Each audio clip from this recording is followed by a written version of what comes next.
Bishabelesh Kashiwamalo B, ¿cómo están? Hoy les voy a enseñar cómo pueden contar animales.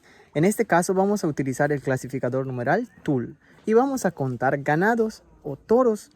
Recuerden que para contar en lengua maya necesitamos el número ordinario más el clasificador numeral más lo que queremos contar. En este caso queremos contar ganados. Vamos a iniciar. Juntul wakash, un toro o un ganado. Katul wakash, dos toros o dos ganados.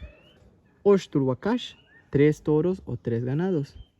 Kantul wakash, cuatro toros o cuatro ganados. Hotul wakash.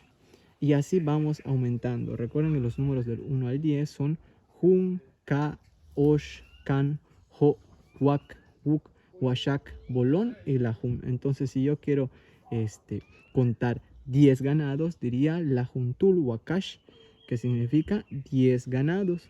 Y bueno amigos, y de esa manera pueden contar animales en la lengua maya. Recuerden, el clasificador numeral TUL es para contar seres animados, es decir, animales o personas. Malo, canantaba. Bueno, cuídate.